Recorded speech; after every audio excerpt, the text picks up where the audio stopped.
Olá, meus amigos. Estamos mais uma vez uma meditação, uma conversa informal com vocês. Eu não preparo nada, não tem script, não tem nada aqui.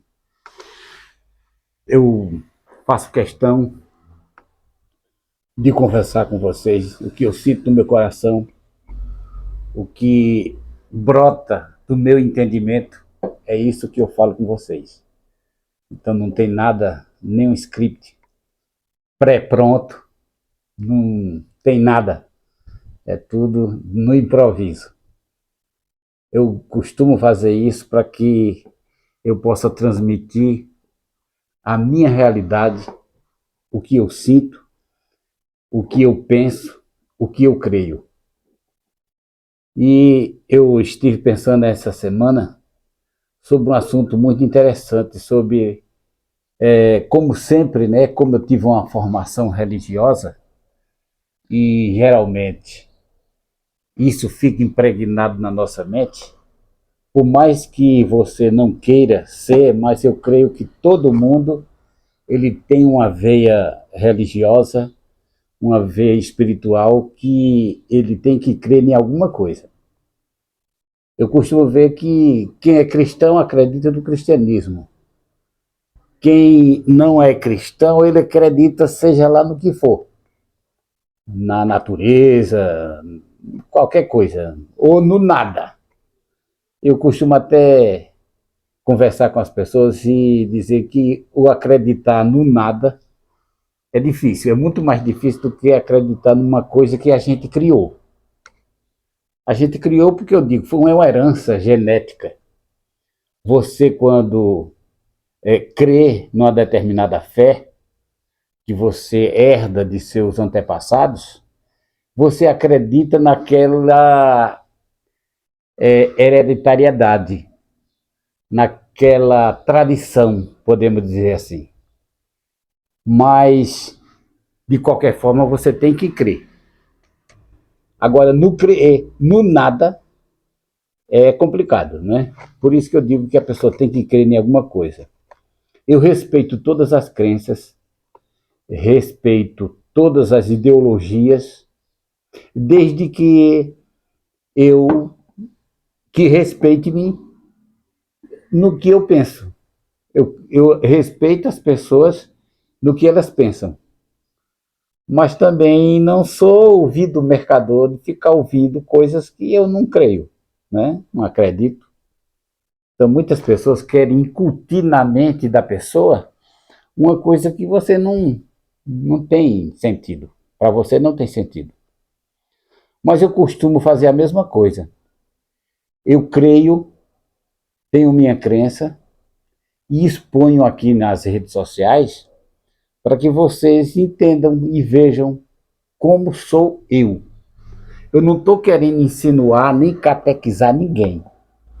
Não estou pedindo que ninguém creia no que eu estou falando, que acredite no que estou dizendo. Nem estou transmitindo uma mensagem espetacular, uma mensagem, digamos assim, especial. Não.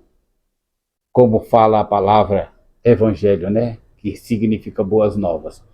Eu não estou dizendo boas novas, nada. Eu estou apenas expondo a minha maneira de encarar a vida e dizer o quanto sou feliz por pensar dessa forma. Sou muito feliz. Já estive prisioneiro, já estive amordaçado por um determinado sistema religioso. Creio que muitos dos meus amigos continuam ainda amordaçados. Eu tenho até clemência deles, né? Eles com pena de mim, porque eu não acredito mais naquilo que eu vim acreditando. E eu com pena deles por estarem acreditando naquilo que não tem sentido, não tem fundamento. Se você parar e estudar e reestudar aquilo que as pessoas estão crendo numa ficção científica de outros que idealizaram aquilo. Não é nem uma posição científica tirada deles próprios, não. É uma posição de crendice popular que vem de herança genética e chegou até os nossos dias. Eu confesso que fiquei muito tempo dependente dessa ideologia chamada fé dos nossos pais. Mas, graças a Deus, eu estou liberto. E confesso que foi a melhor coisa na minha vida que eu conheci. Foi poder sair da caixinha e reestudar tudo aquilo que eu acreditava. Porque aí eu tirei a conclusão do que hoje eu creio. Num Deus criador, mantenedor de todas as coisas, num Deus que dá a respiração, o ar, mas que não deixou nada escrito como prego batido e ponta virada. Tudo ficou para questionamentos. Tudo que está ali é para ser o questionamento. É tanto que muitas pessoas interpretam de um jeito, interpretam de outro, e todos eles se acham certos. Mas, na realidade, aquele é apenas um jogo psicológico para que as pessoas tirem a sua fé daquilo ali. É tanto que não existe unificação na fé. A fé é uma coisa que não se vê, não se pega, é abstrata. Mas você idealiza do jeito que você quer, do jeito que você acha, do jeito que você pensa. Aí envolve cultura, herança genética, né? Tradição. Então envolve um monte de coisas. É por isso que hoje eu sou liberto. Liberto para eu acreditar e não acreditar. Liberto para eu entender do jeito que você entende e liberto também para não entender. É um direito que me assiste. E é um direito que lhe assiste também você ver, analisar o que eu estou falando e de repente você achar que eu estou louco. É um direito seu. Mas na realidade que eu sou o cara mais feliz do mundo hoje. Eu já participei de tudo que você já imagina. Já participei de tudo em termos religiosos.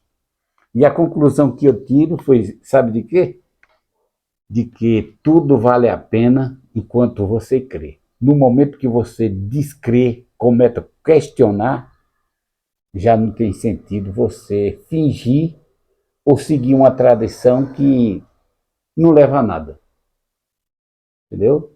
Não vai levar a nada, então para que você seguir uma tradição que de repente você achava que era o caminho verdadeiro e certo e chegou à conclusão de que não é mesmo.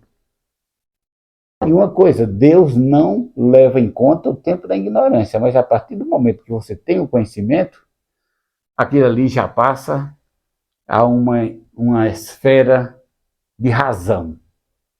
É o que o apóstolo Paulo disse, o culto racional, é você usar a razão.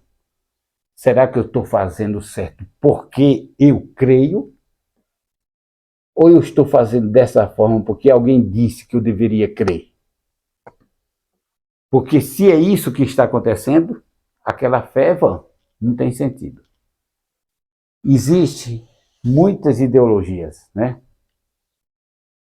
Meu amigo, ele me passou um e-mail e disse aqui, se me amais, guardareis os meus mandamentos. Cito essa frase, esse versículo. Se me amais, guardareis os meus mandamentos. Para um bitolado, quando vê isso, a mente se volta para o Êxodo 20, os mandamentos. Mas a gente vê que quando está se falando de mandamento, está se falando de quantos mandamentos? 10? Não. O judeu tinha 613 mandamentos para guardar aqueles 10. 613. Já Jesus, quando ele veio à Terra, ele desmistificou aqueles 10, que foi resumido dos 613, para 2 mandamentos. Amar a Deus sobre todas as coisas e o próximo como a si mesmo. E o apóstolo Paulo, falando a respeito desses mesmos mandamentos, Ele disse que podia fazer tudo na vida, inclusive falar a língua dos anjos. Mas se não tivesse amor, não valeria nada. Em outras palavras, os 2 mandamentos foram resumidos para um mandamento, que chama o mandamento do amor. E Tiago 1,27,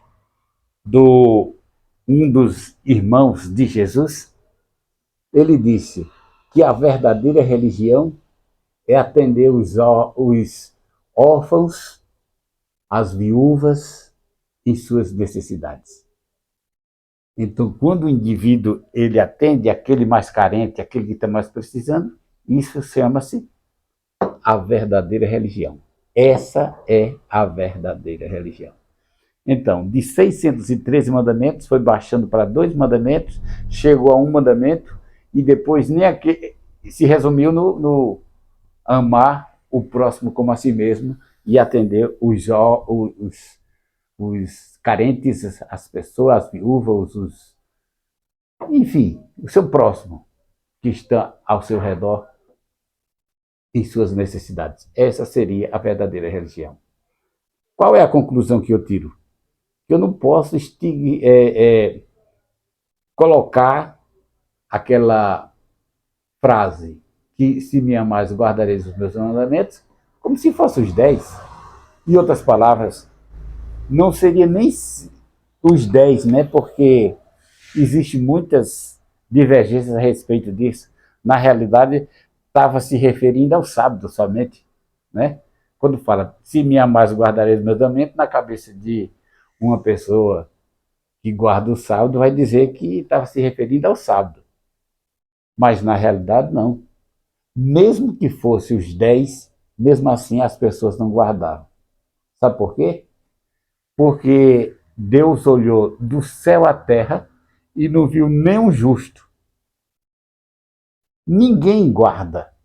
Ninguém guardou. Nem os judeus antes de Cristo, nem os fariseus no tempo de Cristo e nem os cristãos após Cristo. Nenhum deles guardou. Por isso que foi necessário que ele viesse e morresse no lugar do homem. Por quê? Porque o homem não guardaria.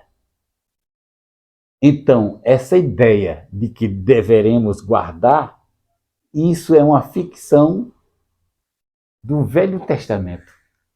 E que, na realidade, Jesus veio para os seus, que chamava-se guardadores da lei, e eles não receberam. Por isso que a salvação passou para os gentios. Aí vem aquela velha história. E se você está em Cristo, você deve desobedecer à lei? Que lei? A lei não é um código penal. A lei é um código chamado uma pessoa. O caminho não é um código penal. O caminho é uma pessoa. E essa pessoa é Jesus. E Jesus ele disse, eu não pensei que vim destruir a lei. Ele não veio destruir. Ele veio cumprir. Por que ele veio cumprir? Porque você não cumpriu, eu não cumpri e ninguém cumpre. Por isso que ele veio cumprir aquilo que eu não consegui cumprir. Hoje eu vivo pela fé em Cristo Jesus que cumpriu toda a lei. Porque se algum guardasse ou cumprisse qualquer mandamento da lei, não teria sido necessário ele ter vindo cumprir com a lei. Por isso que ele veio cumprir. Ele não veio cumprir para você cumprir. Não, ele cumpriu. Quando eu era criança, meu pai viajava para a feira, para algum lugar, e ele chegava no roçado e chamava os eitos de matos, né? Na roça, para a gente tirar. Ali era o nosso dever tirar aquele eito ali, aquela porção. E quando isso não acontecia, nós estávamos transgredindo a lei do meu pai. Então tinha que cumprir. Mas muitas vezes a minha irmã, a Valdeci, ela vendo que se a gente não cumprisse com aquele papel, levava uma surra, uma pisa, como diz aqui, e era chicoteado. Então, ela, para não ver isso, ela ia e ajudava a gente a tirar aquele eito de mato. E muitos, meus irmãos, o Cícero, por exemplo, às vezes ele não ia nem na roça. Minha irmã, quando via que ele não tirava, ela ia lá e tirava. E ele ficava andando, achava era bom, porque ela tirava para que ele não apanhasse. Ele era duro na queda, Cícero. Mas quando ela cumpria com aquela missão, não era necessário mais que o meu irmão cumprisse.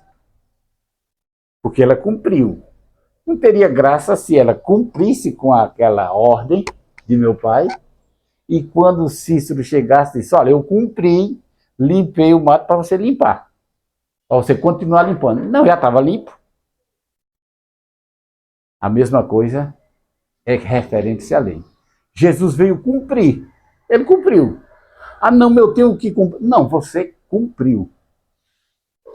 Aí vem as pessoas dizendo, e aí então eu posso matar, posso roubar, porque Jesus cumpriu? Preste atenção. Ninguém é idiota. E ninguém tem o raciocínio lerdo a ponto de não acreditar que aquela ordem que Jesus disse, eu vim cumprir, é cumprir exatamente toda a lei para que ela não ficasse escrita no papel, mas escrita no seu coração. O Velho Testamento diz, vai chegar dias em que eu escreverei as minhas leis, não mais em tábuas de pedras, mas dentro do seu coração. Então essa lei está escrita no nosso coração. Inclusive as leis civis, elas são baseadas exatamente nessa lei do coração. Matar é errado? Por quê? Porque se você matar, você é penalizado pelo Estado, pela legislação. Roubar, matar, adulterar, tudo isso é uma infração civil que você tem que cumprir, porque ela está escrita no coração. Você está pecando contra o seu próximo. Agora eu pergunto a você, quando você inflige uma lei cerimonial, você está pecando em quê? Em nada. Dias, festas, luas novas, que está incluso na lei chamada de lei moral, quando na realidade lei é lei.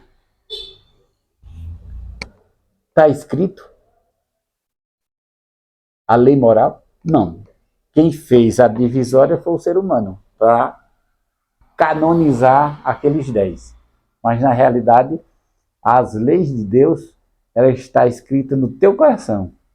Eu sei o que é certo e o que é errado. E isso basta. Se eu infligir uma dessas leis cerimoniais que nem leva... Por exemplo, circuncisão é uma lei. Mas eu vou ser penalizado por isso? O sábado, por exemplo, é uma lei. Alguém é penalizado juridicamente se trabalhar? Não, porque isso era uma lei cerimonial que se referia a um povo. E esse povo rejeitou o mestre, continua hoje ainda observando o sábado, quando na realidade Jesus é o Senhor desses sábados que eles tentam guardar e que nunca guardaram e jamais guardarão. Por isso que eu queria deixar essa mensagem para vocês hoje. Hoje é o que eu creio. Eu sou feliz por isso. Quem quiser me criticar, quem quiser me condenar, que condene. Agora saiba que está sem razão, porque o único que pode julgar e condenar é o mestre. Se o indivíduo pensa fazer uma coisa dessa e me julgar, então está sendo no lugar de Deus, então já está pecando. já está contra os princípios. Por isso que hoje eu quero deixar essa reflexão com todos vocês. Hoje eu vivo pela graça em Cristo, sou muito feliz e tenho certeza de que enquanto o ser humano não chegar a essa conclusão, ele não terá felicidade, porque ele sempre vai ficar bitolado por alguém, controlado com alguém. Tem muitas pessoas que não conseguiram se libertar por tradicionalismo, por preconceito e por achar que conhece toda a verdade e que aquela verdade que aquela pessoa conhece é absoluta, não existe outra. E esse é o grande erro. Por isso, meu amigo, e você que está me assistindo, antes de você condenar alguém, olhe-se para si mesmo. A Bíblia diz: examinai-vos a vós mesmos. Examinai-vos. Examinar é esquadrinhar, é cirurgiar, ver o que existe por dentro. E se aquilo que você está crendo e pregando tem sentido. Porque tem muitas coisas que vocês estão levando pela tradição. E essa tradição leva ao fanatismo. E o fanatismo leva à doença mental, em que as pessoas se acham as mais certas, é o que está acontecendo, as mais certas do mundo. E os outros, todos errados, o que não crê e não tem a mesma posição que você tem. Hoje, eu sou liberto. Hoje, eu gostaria também que sua mente fosse aberta para que você entendesse a verdadeira libertação. Quando Jesus diz: conhecereis a verdade, e a verdade vos libertará. Todos esses preconceitos e conceitos pré-existentes que não resolveram nada, isso foi banido, jogado no fundo do oceano, para que nós pudéssemos viver felizes, em paz com Deus, sem a intermediação de ninguém. Porque pela graça sois salvos, mediante a fé. Isso não vem não vem de alguma coisa que você faça, mas vem de Deus. E o próprio Jesus disse: eu sou o caminho, a verdade e a vida.